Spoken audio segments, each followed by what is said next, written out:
Leçon 12. Lancement de votre maison hub, première partie. Il y a un certain nombre d'objections qui traversent la pensée des gens lorsqu'on leur demande de lancer une maison hub. Par exemple, je ne sais pas comment démarrer. Qu'est-ce que je suis censé dire? Comment dois-je organiser ma première réunion? Je ne sais pas comment enseigner ou prêcher. Et la liste peut continuer encore et encore. C'est incroyable le nombre de raisons que nous pouvons donner pour ne pas être capable de faire quelque chose. Cette leçon porte sur les premières étapes qui vous permettront de vous lancer. Étape numéro 1. Rédigez votre énoncé de mission. Une énoncé de mission est une brève déclaration de la raison d'être d'une organisation. Dans ce cas, une brève déclaration de la raison d'être de votre maison hub. Cette déclaration doit identifier l'objectif global. Puisque le hub est à la fois une communauté chrétienne et un mouvement d'évangélisation, votre maison hub fournira les deux. 1. C'est un endroit où les gens peuvent se réunir et fraterniser. Et 2.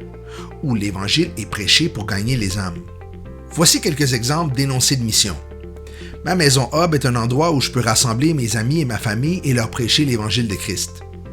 Ma maison hub sera un groupe dans mon université pour les étudiants qui cherchent à en savoir plus sur Jésus. Ma maison hub est pour les drogués comme je l'étais. Ma maison hub est pour les musiciens comme moi.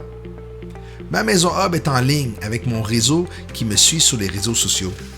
Une fois que vous aurez votre énoncé de mission, cela nous aidera au hub à avoir une idée de ce qu'est votre fardeau et votre objectif.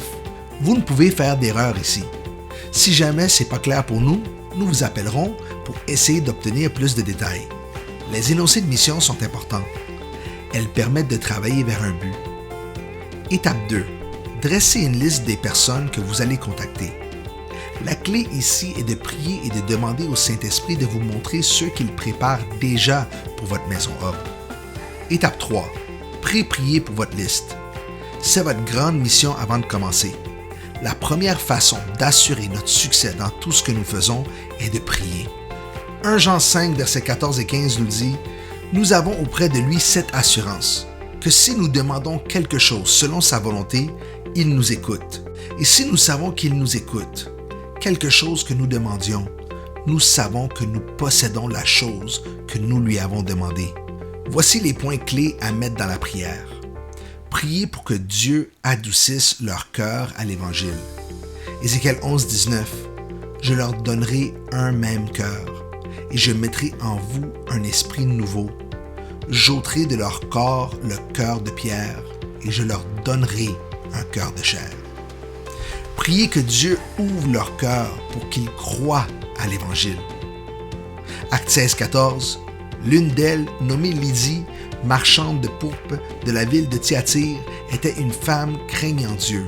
Elle écoutait et le Seigneur lui ouvrit le cœur pour qu'elle fût attentive à ce que disait Paul. Brise l'aveuglement sur leurs yeux spirituels. 2 Corinthiens 4, 4.